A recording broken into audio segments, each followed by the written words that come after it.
Walang pinoprotektahan, walang kasinungalingan, serbisyong totoo lang.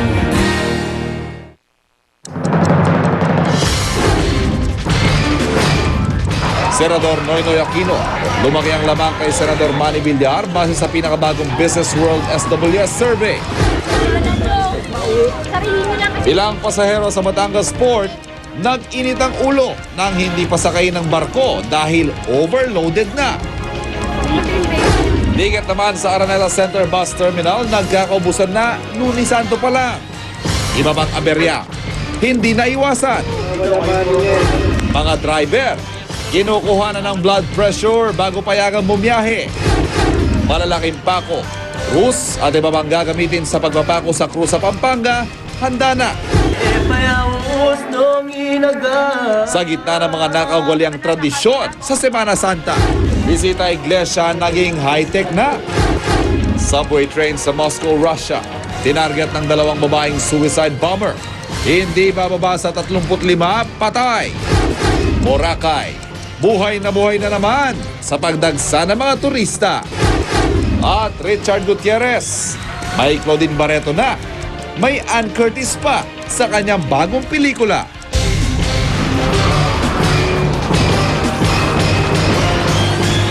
Mula sa GMA Network Center, narito si Mel Tiangco.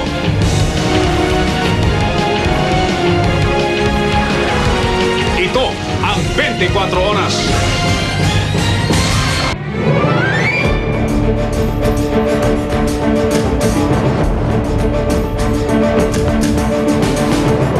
Magandang gabi po, 42 araw bago mag-eleksyon. Lumaki ang lamang ni Liberal Party Presidential Candidate Senador Noynoy Aquino kay Nationalista Party Presidential Bet Senador Manny Villar. Base po yan sa survey ng Business World at Social Weather Station sa SWS. Nakatutok si Sandra Aguinaldo. Mahigit sang buwan bago mag-eleksyon, 9 puntos ang inilamang ni Senador Noynoy Aquino sa kanyang pinakamalapit na katunggaling si Senador Manny Villar sa pinakahuling survey ng SWS at pahayagang Business World. Sa survey na ginawa mula March 19 hanggang 22, 37% ang nakuha ni Aquino habang 28% naman si Villar. Sumunod sina Joseph Estrada, Gilbert Teodoro, Richard Gordon at Brother Eddie Villanueva. Wala pang 1% naman ang nakuha ni na JC De Los Reyes, Nicanor Perlas at Jambi Madrigal. Kumpara noong nakarang SWS survey na ginawa February 24 hanggang 28, makikitang nabawasan ng 6 na puntos si Villar, nadagdagan ng 1 punto si Aquino, 4 na puntos si Erap, 1 punto si Gordon, at nabawasan ng 1 punto si Villanueva. Kaya lumaki ang lamang ni Aquino kay Villar, ngunit lumiit ang lamang niya sa pumapangatlong si Estrada. Makikita ring lumiit ang lamang ni Villar kay Estrada. Sa survey ngayon, tinanong ang 2,100 registered voters kung sino ang iboboto nila bilang presidential, vice presidential at senatorial candidate kung ang eleksyon ay gagawin ngayon. Ayon sa survey, nakalalamang si Aquino kay Villar sa lahat ng socio-economic classes, sa Class A, B, C o yung nakaluluwag sa buhay at maging sa Class D at E. Nangunguna rin siya sa Metro Manila, Luzon, Visayas at Mindanao. Sa vice presidential race naman, nangunguna pa rin si Mar Rojas, kasunod si Loren Legarda, Jejo Marbinay, Bayani Fernando, Edu Manzano, Perfecto Yasay, Jun Chipeco at Jay Sonza. Sa pagkasenador, nangunguna pa rin ang mga re-electionist. Pasok sa Magic 12 sina Bong Revilla, Jingo Estrada, Miriam Defensor Santiago, Pia Cayetano, Franklin Drilon, Juan Ponce Enrile, Vicente Soto III, Ralph Recto, Bongbong Marcos, Lito Lapid, Sergio Smeña at Gilbert Remulla. Habang lumalapit ang eleksyon, kumukonti ang oras, no, na pangkampanya. Hindi ibig sabihin noon na sinasabi namin wala ng tsansa ang kahit sino sa kanila. Kung may magmiraglo ba dyan? Ilang survey pa ang ilalabas ng SWS. Ang pinakahuli ay ilang araw lamang bago mag-eleksyon. Sandra Aguinaldo, Nakatutok, 24 Oras. Inaasahan na raw ni Senador Noynoy Aquino na lalaki pa ang lamang niya kay Senador Manny Villar sa mga survey. Wala raw kasi siyang iniiwasang issue, hindi tulad ng mahigpit niyang kalaban. Si Villar, tanggap naman ang resulta ng pinakabagong SWS survey. Posible raw na resulta ito ng pagpukol sa kanya ng iba't ibang issue. Ang running mate naman niya, si Senadora Loren Legarda, ipinagkibit balikat lang ang survey dahil nakikita raw nila ang init ng pagsalubong ng mga tao sa kanila. Matagal pa naman yan. We have enough time. And if you ask me, okay lamang yan. Po yung ating katunggali ay sa aming pananaw, may mga issues sa dapat sana niya sinagot, hindi po niya sinagot. Desisyon po niya, kaya thank you po sa kanya.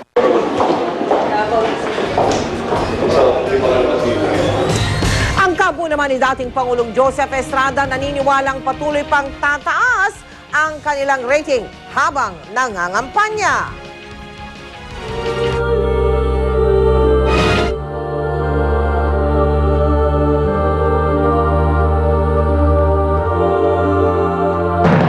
Ngayong Lunes Santo, marami na sa ating mga kababayan ang bumabiyahe o babiyahe pa uwi sa kanilang probinsya.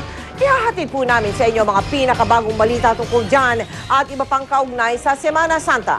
Nasa Araneta Center Bus Terminal si JP Soriano. Nakapwesto naman si Mark Salazar sa Manila Domestic Airport. Si Dante Perello mag-uulat live mula sa Barangay San Pedro Cutod sa San Fernando sa Pampanga kung saan may mga nagpapapako sa cruise tuwing Biyernes Santo. Live naman mula sa isla ng Boracay, si Lars Santiago. Unahin natin ang sitwasyon sa Araneta Center Bus Terminal, ang pinakamalaking terminal ng bus sa Kalakhang, Maynila. JP, kamusta na ang sitwasyon dyan? Mel, okay naman ang sitwasyon dito pero ngayong Semana Santa ay 24 oras nga ang operasyon ng mga bus dito sa Araneta Center Bus Terminal na papunta sa mga probinsya ng Bicol Region, Visayas at Mindanao. Marami na nagsiuwian sa mga probinsya pero bukas pa, araw ng sweldo ang inaasahang bulto ng mga pasaherong pauwi sa mga probinsya para doon mag-Semana Santa. Ngayon pa lang nagkakaubusan na ng mga tiket kaya ang mga hindi nakabili noon pa matagal naghihintay bago makabiyahe. Reklamo ng pasaherong ito, 1,200 pesos na ang tiket na nabili niya na dati ay 850 pesos lang. Ngayon, 1,200 na. Ang laki namin ang laki na ipinaas. Nagiging 1,200 lang ang pinabayad nila pag hindi season. Ngayon lang kami bumabawi naman sa kanila. Pero hindi kami pwedeng tumaas dyan dahil dyan talaga ang taripa. Payo ng DOTC sa mga pasahero, tingnan ang mga nakapaskil na aprobadong fare matrix. Pwede raw ireklamo ang sino mang maniningil ng higit sa itinakdang presyo. Binubusisi ang mga dalang gamit ng mga pasahero. Bawal ang mga deadly weapon at mga maaaring pagsimula ng sunog. Inabutan namin ang batang ito na umiiyak. Nawawala raw siya. Kaya sinamahan namin ang 5 taong gulang na bata na nagpakilalang si Ining Mendoza para ipanawagan ang magulang. Anong pangalan mo ulit? Ine po. Ine? Ine. Inen? Opo. Ilang taong ka na? 5. 5. O, nasan si Sino kasama mo? Mama po, tsaka si Kuya. Iwan ko. Baka, ano na ko nila. Gemma Mendoza, Administration Office ng bus station at nag-aantay po yung anak niyo si Ineng. Hindi nagtagal, dumating na ang nanay ni Ineng. Tumatakbo siya na una sa amin. Ngayong hapon nagsagawa ng biglang inspeksyon ng DOTC. Tinignan kung maayos ang kondisyon ng mga makina at preno ng mga bus. 2 bus ang nasita. Depektibo kasi ang ilaw. Ang utos, ipaayos ito. 13 hanggang 16 na oras ang kadalasang biyahe ng mga bus papunta sa mga probinsya. Kaya ang ilang bus driver inabutan naming natutulog bago ang biyahe.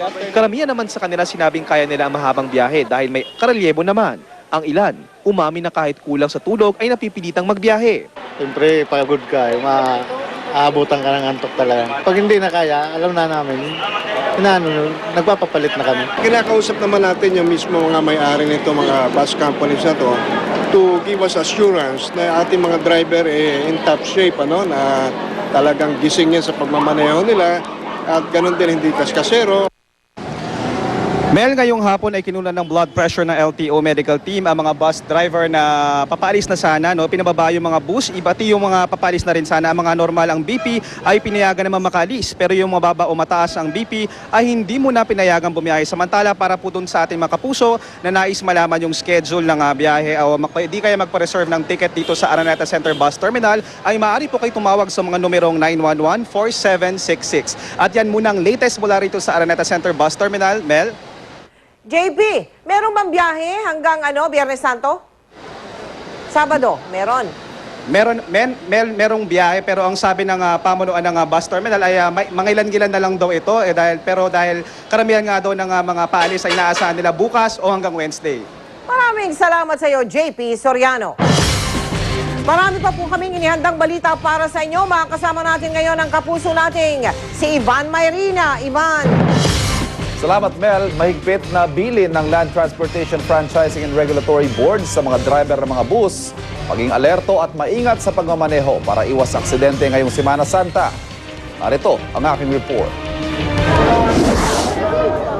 Mula ngayon hanggang sa susunod na mga araw, libu-libong pasaherong bibiyahe patungong probinsya para sa Semana Santa. Kanina pinulong ni LTFRB Chairman Alberto Swansing ang mga provincial bus operator at pinaalalahanan para maging maingat sa mga biyahe. Tungkol sa overloading, ang unang paalala. Hindi ko pinayagang umalis noong Sabado doon sa Cubao. Yung mga bagahe nandito na sa likod ng driver. So, tapos yung pasahero talaga naman punong-puno.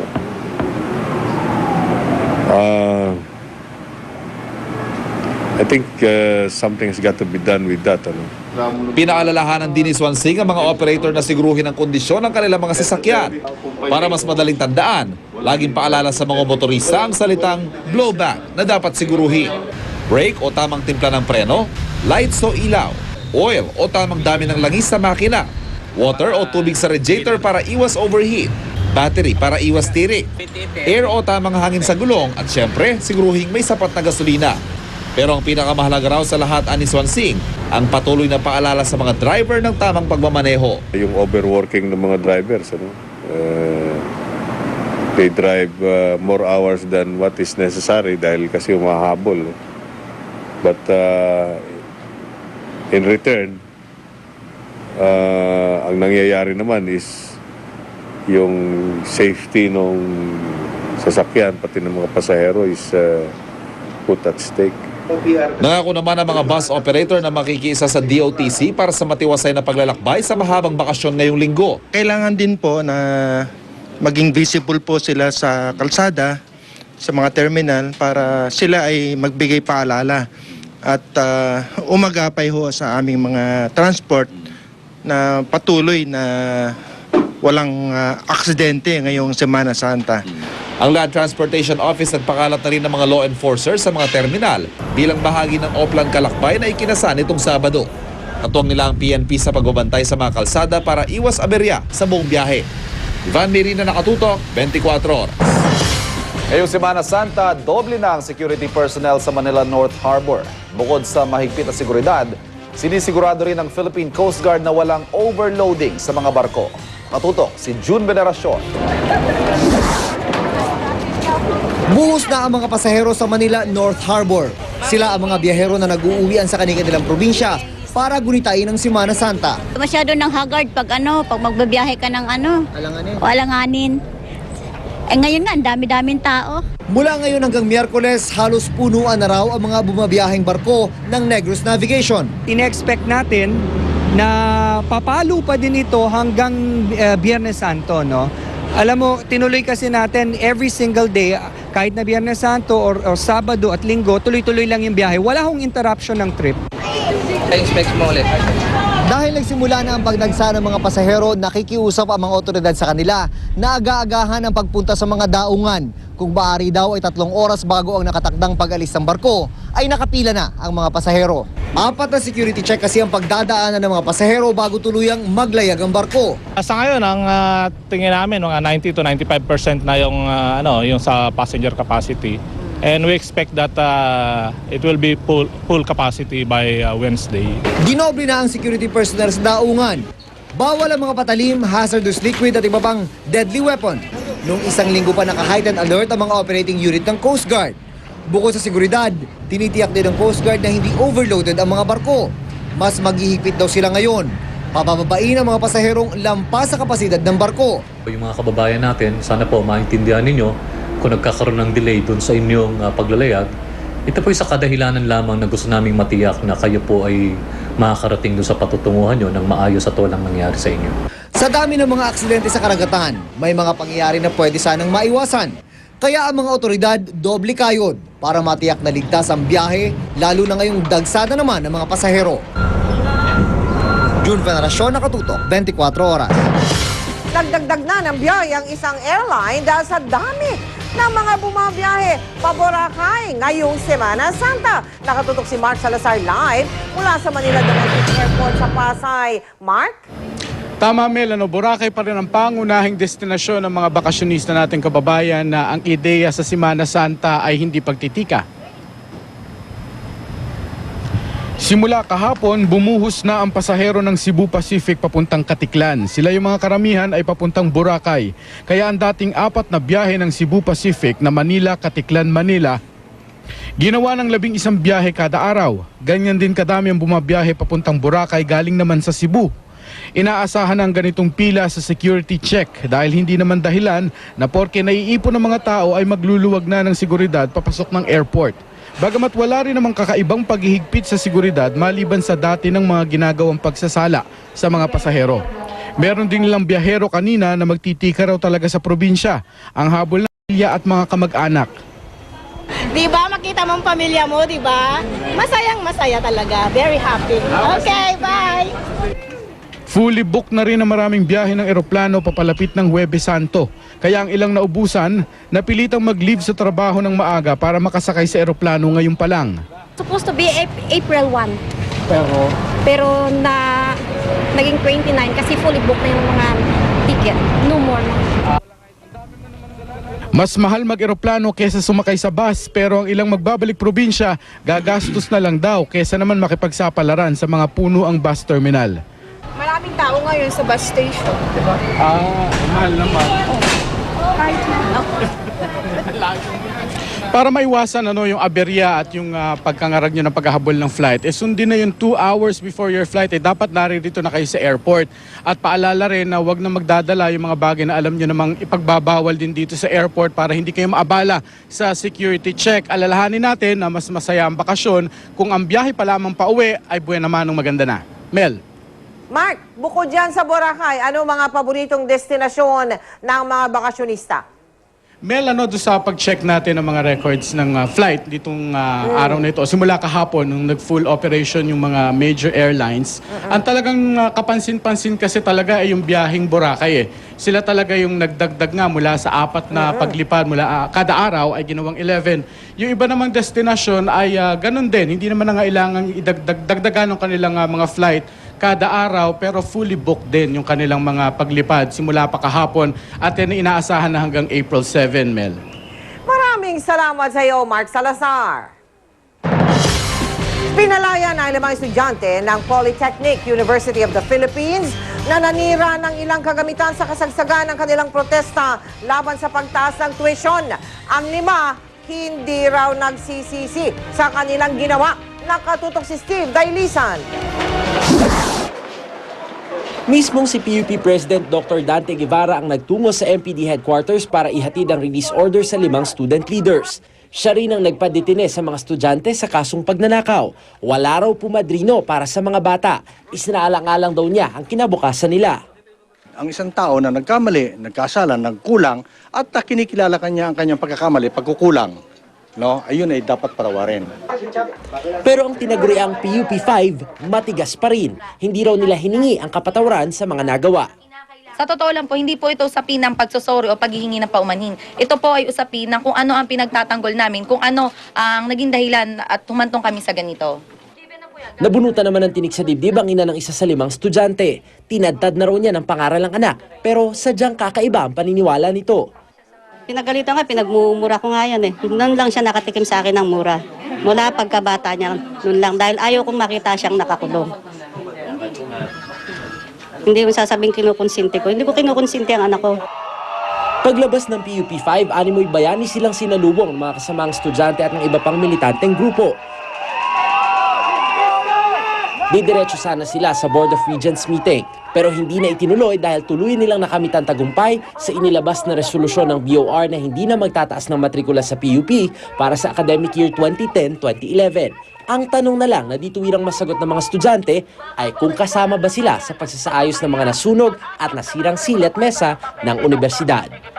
Hindi man nagpalitan ng paghingi ng pamanhin ang PUP administration at ang 5 pinalayang student leader, sa araw na ito ay nagkaisa daw sila para ipanawagan ang iisang layunin at yun ay ang pataasin ang kakarampot na budget ng PUP.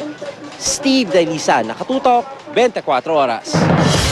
Sa mga dadaan sa North at South Luzon Expressway ngayong mahal na araw, narito po ang mga choke point. Sa NLEX, simula sa Miyerkules ay asahan pang pagsisikip ng daloy ng trapiko sa Balintawak Toll Gate northbound, Daw Toll Gate at ang Mabalacat Interchange. Inaasahan din ang mabigat na daloy ng trapiko sa mga lugar na yan sa NLEX southbound, pagdating naman ng Sabado at Linggo kung kailan mag-uuwian ng mga nagbakasyon. Sa South Luzon Expressway, choke point naman pa southbound simula sa Miyerkules, pagdating ng Carmona Bridge, sa Santa Rosa Interchange, Calamba Toll Plaza at sa San Juan Viaduct patungong Turbina. Simula April 3 hanggang 4 ay choke point naman ang northbound lane pagpasok ng Alabang, Carmona Bridge Underpass at pagdating ng Alabang Viaduct. Samantala, suspendido po ang operasyon ng LRT at MRT mula April 1 hanggang 4, Huwebes Santo yan hanggang Linggo ng Pagkabuhay. Parehan sa kanilang annual maintenance.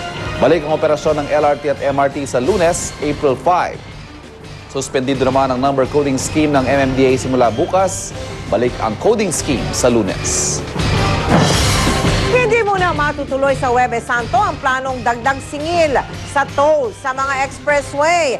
Yan po ang naging resulta ng pulong ng Toll Regulatory Board, ang mga tollway operator at maging ng Bureau of Internal Revenue. Nakatakda sanang magpataw ng value-added tax sa tollway fee simula 1 ng Abril, pero ayon sa TRB, kailangan munang dumaan sa proseso ang lahat ng pagbabago sa toll at imposible itong maisapinal bago mag-Huwebes Santo. We have informed BIR to wait until such time that the board will have some decision on the imposition of VAT on the toll rate. We're glad that some issues and concerns that they have been telling us, I will inform the commissioner of all those concerns. Pinaghahandaan na ng mga taga-Kutod sa San Fernando sa Pampanga ang taunang tradisyon ng pagpapako sa krus. Nakatutok doon live si Dante Perelio. Dante. Mel, puspusan ng ginagawang paghahanda ng ating mga kababayan dito sa Barangay San Pedro Kutod sa San Fernando, Pampanga para sa kanilang taunang debosyon sa mahal na araw. Ilang araw bago ang Biyernes Santo, abala na ang mga residente dito sa Barangay San Pedro Kutod. Si Aling Belen inihanda na ang mga gagamiting krus, props, costume at pako para sa pagtatanghal ng sinakulo sa Biyernes. 1 month. Isang buwan, every week nagpa-practice sila. Siyempre, ayaw naman naming makita ng mga dayuhan na ang dinadayo nila, basta-basta na lang ganon. Every year, bago dumating yung mahal na araw, nagpa-practice muna sila. Nagsimula na rin ang pabasa.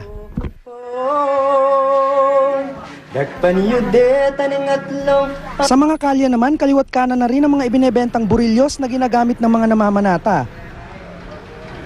Ay, magkano yung burilyos? 300 do. Bakit medyo may kamahal? Dahil kasi may yarip bawin eh. Tapos nung ngayon, materials sobra kamahal. Alin ba nagpapamahal dyan? Yung mga tali. Ayon sa pamunuan ng barangay, mas maayos ang magiging programa ngayong taon. Ang ginawa kasi namin ngayon sa barangay, yung burol, yung dating burol, inilipat namin sa gitna. Dati kasi nakagilid lang siya, inilipat namin siya sa gitna. Tapos para medyo lumawag yung space ng mga manunood. Magtatalaga rin ang lokal na pamahalaan ng 200 pulis at bomb sniffing dogs para masiguro ang seguridad. Bukod sa naka-standby na ambulansya, magtatayo rin ng mga first aid booth na mamanduhan ng mga doktor, nurse at Red Cross volunteer. We have a separate area wherein beds will be put in place kasi experience namin maraming nawawala ng malay, maraming nahihilo, minsan biglang may nagtataibe, no? So we also prepared essential drugs for these cases. Inaasahan daw na dadagsa ang mga dayuhang turista ngayong taon, pero hindi raw sila papayagang makilahok sa penitensya.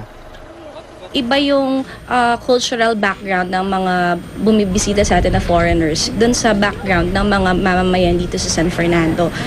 Kung gagawin na lang nila nakatawa-tawa o kaya gagawin na lang isang joke yung pagsali nila sa ating tradisyon dito, hindi po hinahayaan ng committee na sumali yung mga foreigners.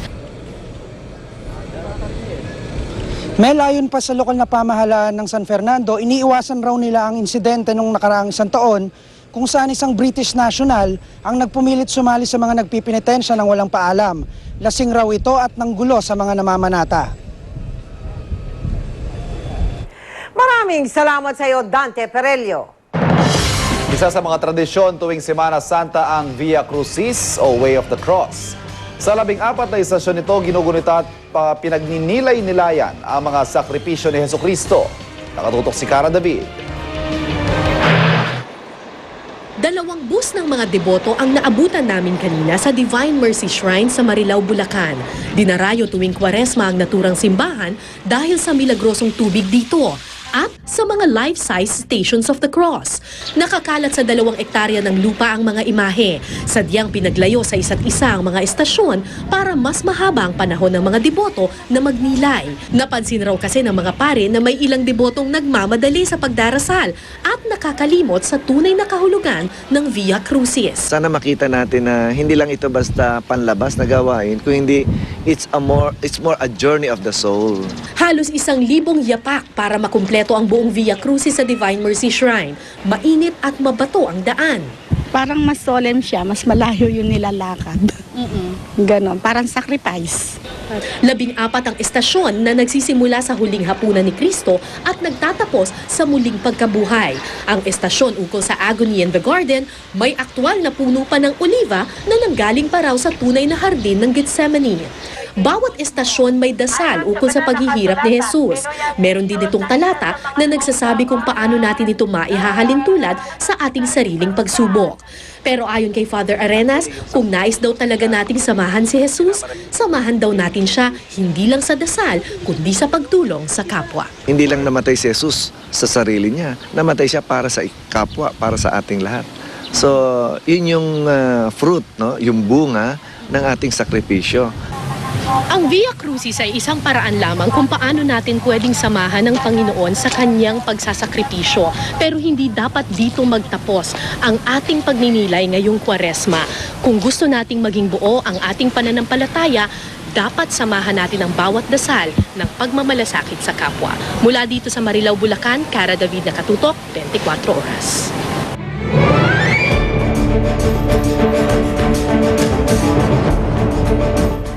Kung may question sa mga patalastas ni Senador Manny Villar, partikular sa umano'y pagiging mahirap niya at sa pagkamatay ng kanyang kapatid. Sinagot naman ni Villar ang mga akusasyon, nakatutok si Joseph Moro. Nakaranas na ba kayo tulog sa maikling bangko sa palengke?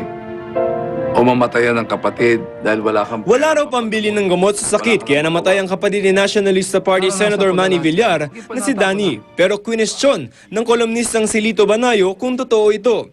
Ipinakita sa amin ni Banayo ang isang death certificate kung saan nakasaad na namatay si Danny dahil sa cardiorespiratory failure gawa ng leukemia sa edad na 3 taon at 8 buwan.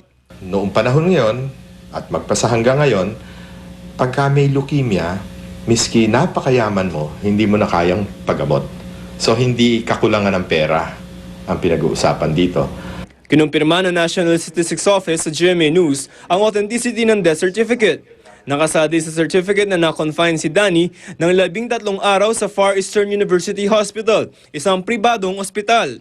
Kung totoong mahirap daw sina Villar, bakit hindi sa isang pampublikong ospital tulad ng Philippine General Hospital o San Lazaro Hospital siya pina-confine? Mabigat yung 13 days ka sa ospital eh. No? That is quite an expense. Sa death certificate, navotas ang ibinigay na address ng tatay ni Villar. Sa titulong hawak ni Banayo, 280 square meter daw ang laki ng lupa na nasa isang lugar na tinitiran daw noon ng mga negosyante. Bahayan ito ng mga may kaya. Yung area. Okay. Ano to? May gate ito, may security guard dito sa gate, no? This is a gated subdivision. Ang mga nakatira dito, karamihan ay mga Chinoy na mayayaman, mga negosyante sa Divisoria, negosyante sa Nabota, sa Tondo. Pinuntahan ng GMA News ang address at kinumpirma ng mga taga roon na tumira nga doon si Villar pero naibenta na raw ito. Nainis naman si Villar sa mga paratang. Si Banayo ay taga-suporta ng Liberal Party ni Senador Noynoy Aquino. Hindi nila maialis ako. Ayun talaga mahirap ako ng dati. Kaya nagtataka ko kung paano ang pati ito ay pinag-iinteresan nila. Siguro para ma-justify na kung bakit asindero yung kanilang kandidato bilang pagkapangulo. Sa akusasyon, nagsinungaling siya tungkol sa kapatid. Sabi ni Villar, kung may pera lamang daw sila noon ay mas maaga nilang nalaman na may leukemia ito. Kapit sa patalim na daw sila nang dalhin nila sa FEU Hospital si Danny. Pag dinala mo sa FEU, halimbawa, may charity naman doon, mamamatay na kasi. Pag mamamatay ka na at isa ka mahirap, dadali mo sa ospital yung bata, bahala ka na kung saan ka mangungutang. Tungkol naman sa bahay sa Navotas, inutang lamang din daw ng tatay ni Villar ang 16,000 pesos na ipinambili nito. Hindi kami dyan pinanganak. Pinanganak kami shop doon sa 500 Morion Street. Pagkatapos, sa sikip namin, kami ay bumili ng lotero sa nakalubog yung subdivision na yun. By the way, nabasa ko, gated community. Nung dumating kami doon, halos 5 lang ang bahay doon, baka mga 10. Konti-konti ang bahay. Yun ay lumulubog. Sabi ni Villar, nais lamang daw siyang siraan dahil epektibo ang kanyang kampanya. Joseph Morong, Nakatutok, 24 Oras. Susunod, subway sa Russia niyanig ng 2 pagsabog, mahigit 30 patay. Isang Pinay napaulat na nasaktan. Sunshine Dizon, bakit nga ba biglaan at isinikreto ang pagpapakasal? At Richard Gutierrez, anong masasabi sa pagtatambal nila ni Claudine Barreto at ng ex-girlfriend niyang si Ann Curtis? Tutok na dito sa 24 Oras. Ang inyo pong nakikita ang sitwasyon sa Araneta Center Bus Terminal sa Quezon City kung saan nagsimula ng dumagsa ang mga pasahero uuwi ngayong Semana Santa.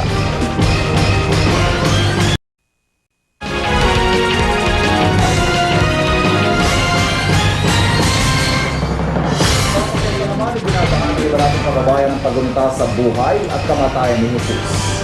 Ito ay ang pabasa, ang walang tulugang pagganta ng karaniwang inaabot ng 2 araw. Nakatutok si Susan Enriquez. Pabasa sa'yo,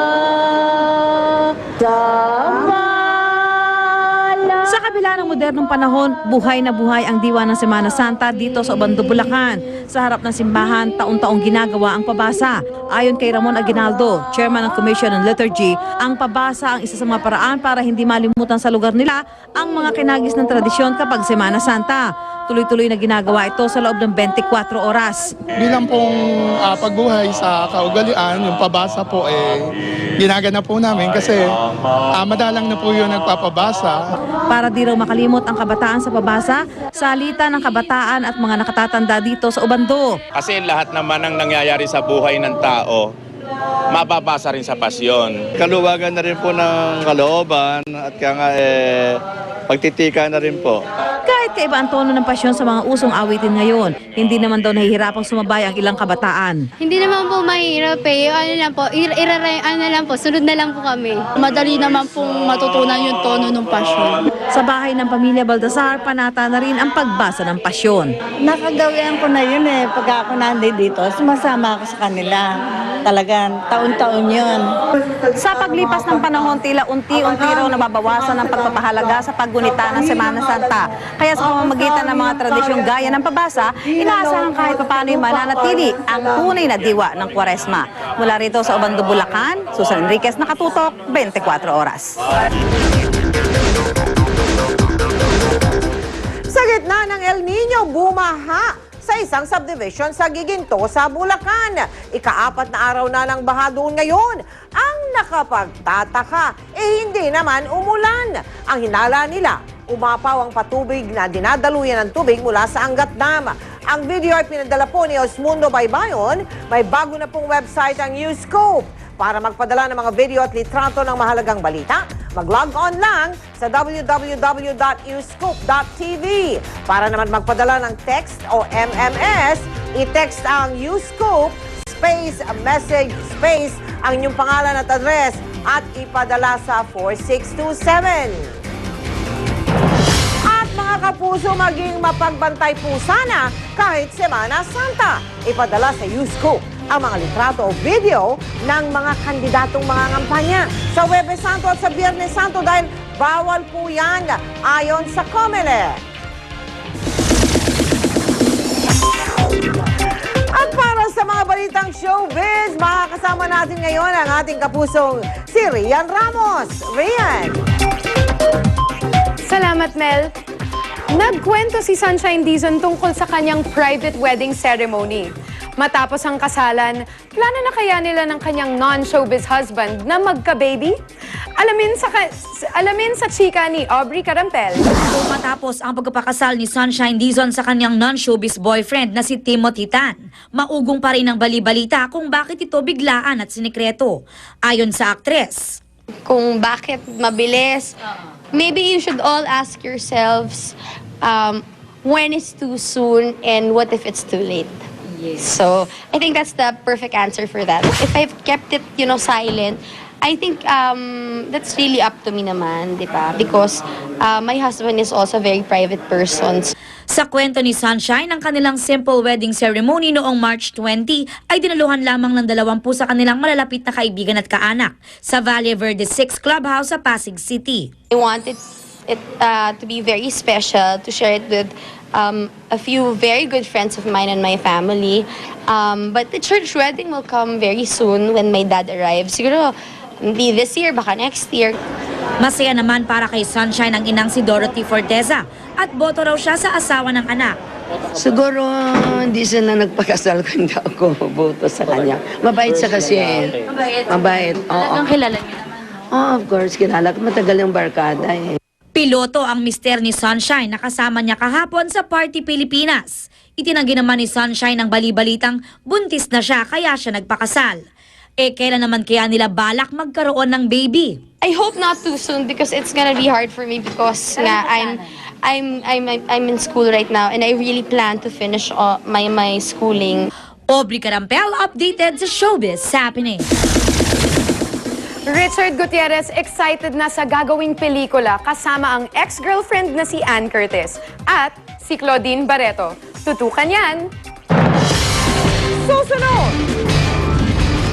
Mahigit 50 doktor ng Philippine General Hospital nagbantang mag-mass leave. Ilang pasahero sa Batangas Port nag-init ang ulo ng hindi pa sakayin ng barko dahil overloaded na.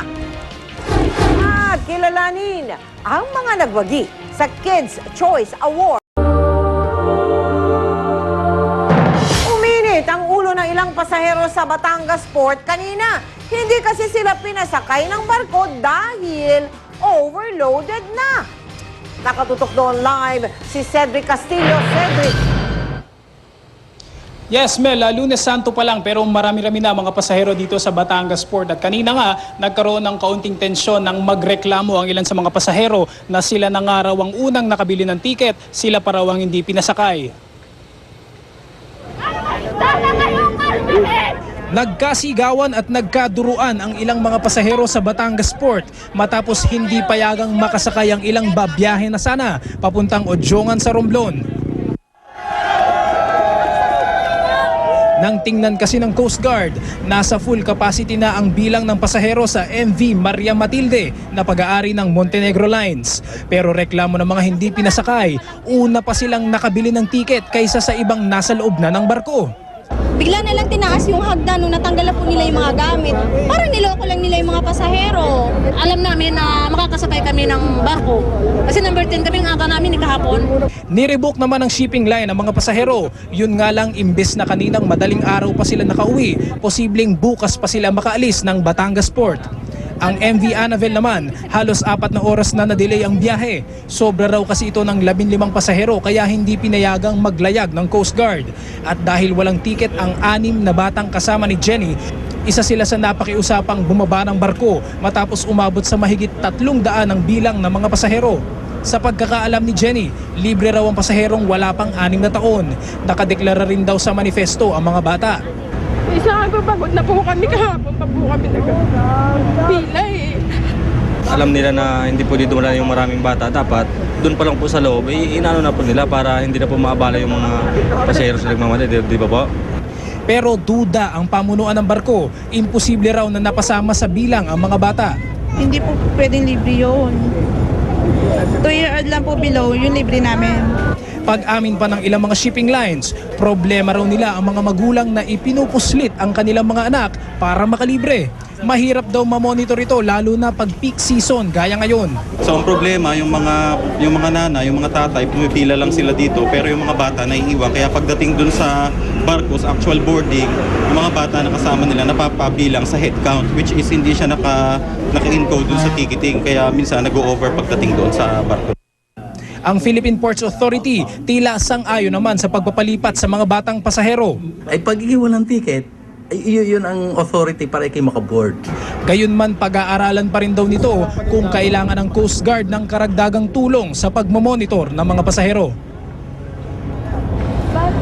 Yes, Mel, sa ngayon ay normal pa naman at wala pa namang aberya ang mga biyahe papuntang Calapan at maging sa Puerto Galera. At base naman daw sa mga nakaraang taon ay posibleng umabot ng hanggang 60,000 pasahero ang daraan dito sa Batangas Port ngayong Semana Santa. Mel?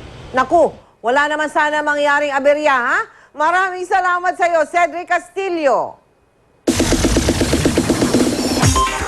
Double winner ang Twilight star na si Taylor Lautner sa 2010 Nickelodeon Kids' Choice Awards sa Los Angeles. Tinanggap niya ang Favorite Actor Award para sa pagganap niya na Jacob sa Twilight Saga New Moon. Nakuha rin niya at ang co-star na si Kristen Stewart ang Cutest Couple Award. Favorite movie actress naman si Miley Cyrus para sa Hannah Montana. Sinubukan siyang i-embrace ng award presenter na si Katy Perry matapos siyang mabuhusan ng green slime. Thank you, Katy, for not sliming me. Na-slime din ang mga recipient ng Lifetime Achievement Award ang mga komedyanteng sina Tina Fey at Steve Carell. Of course!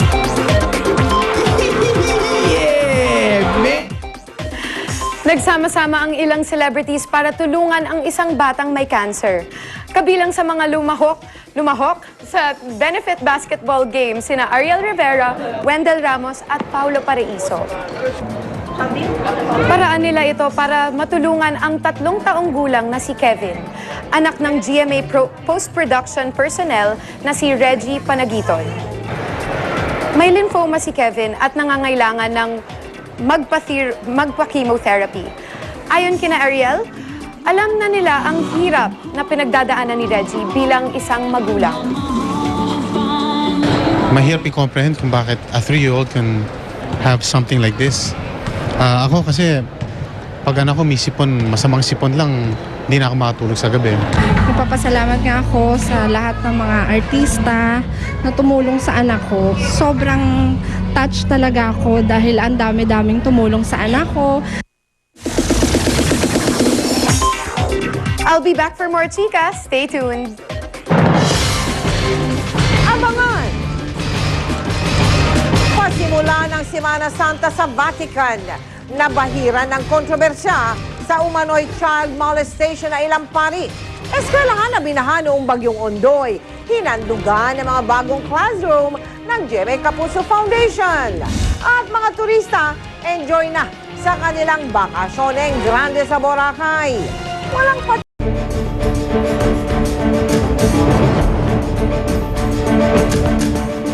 Ngayong Lunes Santo, sige pa rin sa panliligaw ng suporta ang mga kandidato sa pagkapangulo. Nakatutok si Lay Alves.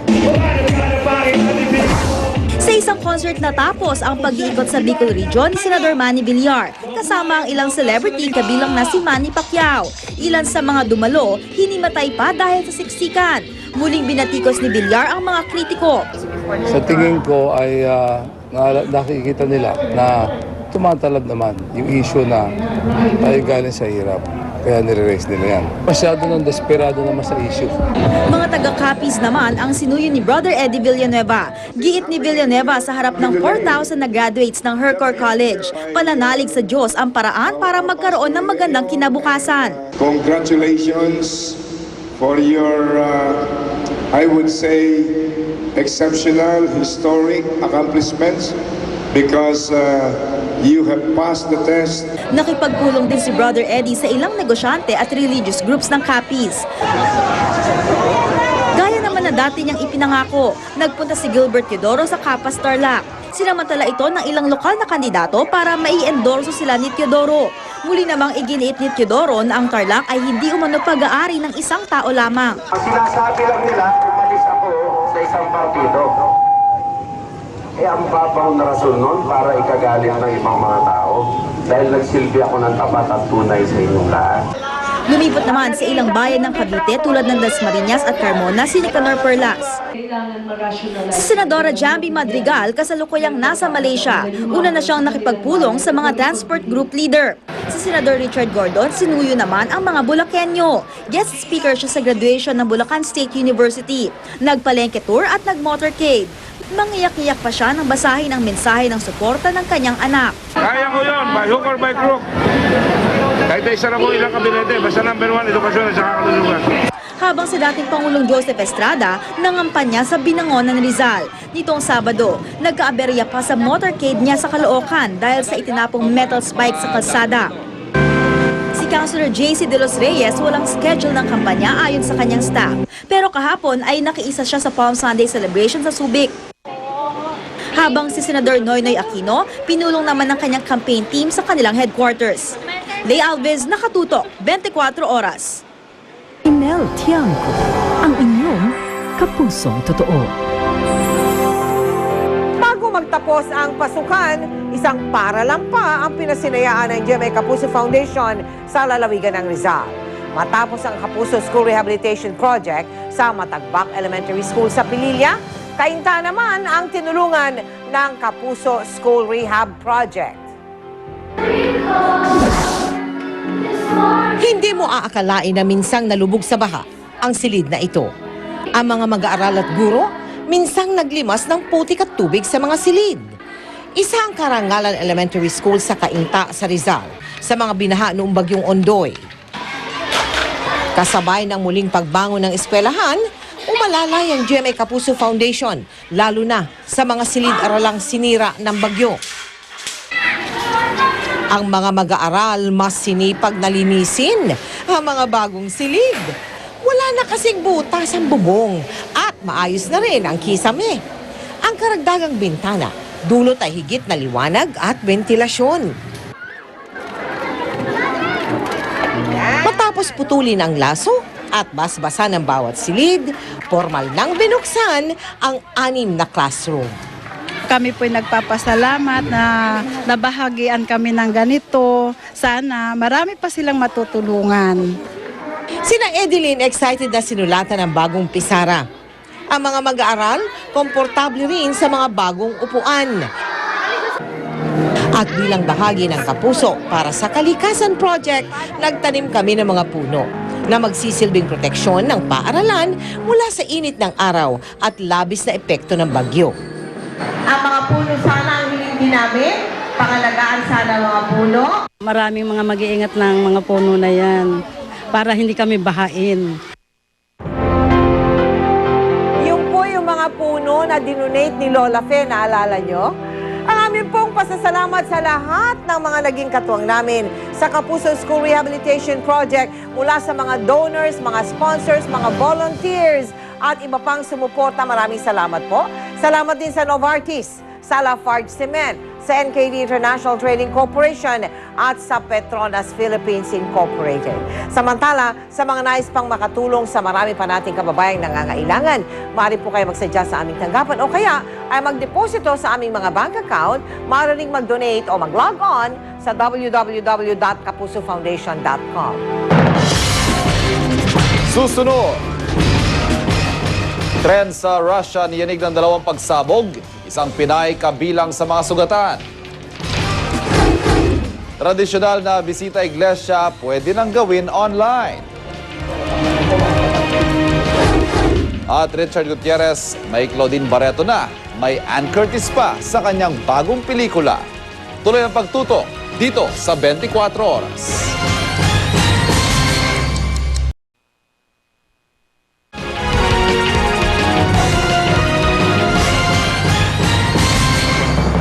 Nagsimula si Pope Benedict XVI sa misa sa Vatican kahapon, linggo ng Palaspas o Palm Sunday. Libu-libong dumalobit-bit ang kanilang palaspas. Paggunita ito sa pagpasok noon ni Jesucristo sa Jerusalem. Nataon ang Semana Santa ngayong mainit pa naman ang issue tungkol sa sexual abuse scandal ng ilang pari sa Europa. May mga bumabatikos sa mga naging hakbang ng Santo Papa noong siya'y arsobispo pa, kaugnay na mga kaso o sa mga kaso ng mga paring dawit sa pang-aabuso. Nirig po na magkasunod na suicide bombing ang subway system ng Moscow, Russia. Hindi bababa sa 35 patay. Narito ang report. Mahigpit ang seguridad at walang pinabababang pasahero sa istasyon. Ilang dugo ang tao naman ang nilalapatan ng lunas sa ambulansya. Ganito ang sitwasyon sa Park Kulturi Metro Station matapos ang kambal na suicide bombing sa subway system ng Moscow, Russia.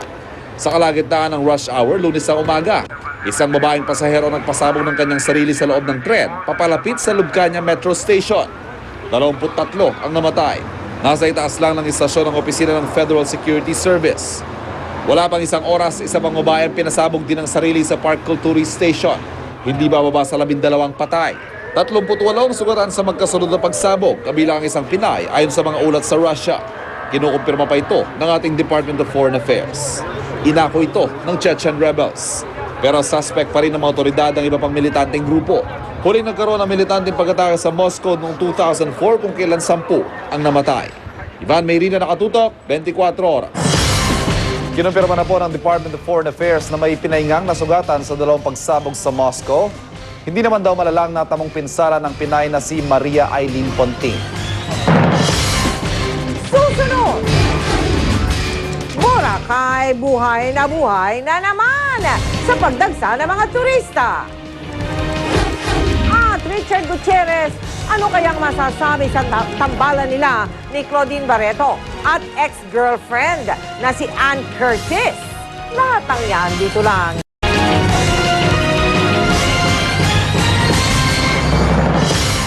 Nagsisimula ng dumami ang mga tao sa itinuturing na premier destination ng mga turista sa Pilipinas, ang Boracay. Nakatutok doon live si Lar Santiago.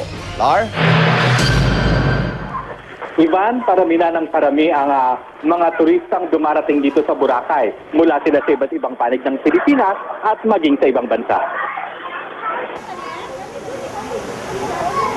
Sunod-sunod ang dating ng mga bangkang lulan ang maraming turista. Ayon sa Boracay Tourist Center, mahigit kalahating milyon ang bilang ng turista sa Semana Santa noong isang taon. Inaasahan nilang mapapantayan kung hindi man mahihigitan ito ng arrival ngayong taon. Kaya naman naghahanda ng mabuti ang isla para sa mga bakasyonista. Puno na ang mga flights by 30-31. So, more expect na medyo chaos yan. Prioridad ng mga taga-Boracay ngayon na pangalagaan ang itinuturing na Island Paradise. Isa sa malaking pinagtutuunan ng atensyon, ang basura kapag ganitong panahon. Yung mga basura, biodegradable, saka degradable, kailangan i-separate. And most probably, kung halimbawa dala niyo yung basura nyo, ay dadalhin nyo rin palabas ng isla. Dahil nagiging talamak ang nakawan kapag peak season sa isla, nag-offer na rin ang tourist center ng safety deposit box para sa mga turistang may dalang mahalaga at mamahaling gamit tulad ng pera, alahas at maging mga travel document. Ang pulis naman, kaisa rin sa paghahanda para tsakin ang seguridad ng mga turista. Meron kaming augmentation na from mobile group, regional mobile group. Then meron kaming additional na OJT or yung training, under the job training. So more or less, ang pulis natin dito sa Boracay ay more than hundreds. Wala naman daw major crime na nangyayari. Karamihan, kaso ng nakawan at away ang natatanggap ng kapulisan.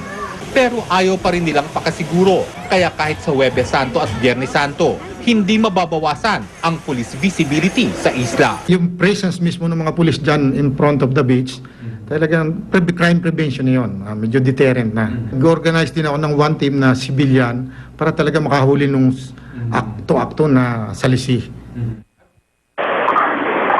Yes,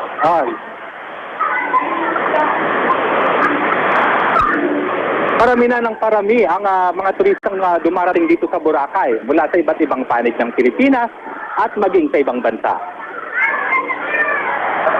Maraming salamat, Lars Santiago. Ibinasura ng Quezon City Regional Trial Court ang kasong rebelyon laban sa mga ampatuan. Ayon kay Judge Vivencio Baclig, walang ebidensya para idiin sa kaso sina Andal Ampatuan Sr., dating ARMM Governor Zaldi Ampatuan, Dato Ahmad Tato Ampatuan, Dato Anwar Ampatuan at Dato Sajid Islam Ampatuan. Ipinagutos ng korte na sila'y palayain. Iaapila ng Department of Justice ang release order. Sa ngayon, nakakulong pa rin ang mga nabanggit na miyembro ng pamilya Ampatuan dahil naman sa multiple murder case na kanilang kinakaharap kaugnay ng Maguindanao Massacre.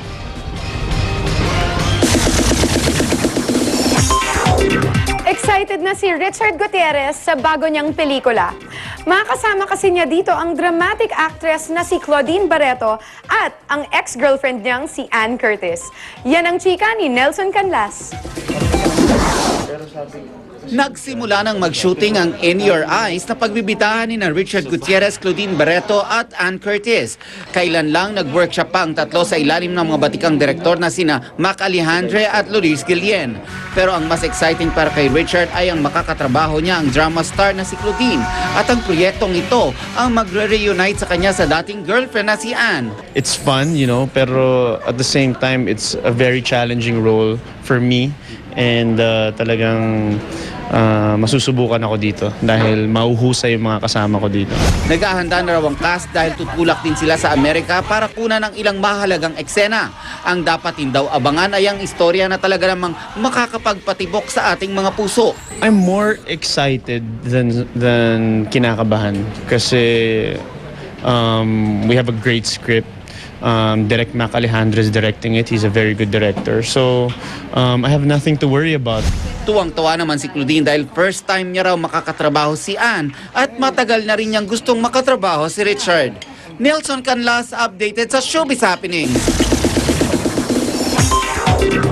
Pinalitan si 2010 Binibining Pilipinas Universe Maria Venus Ra.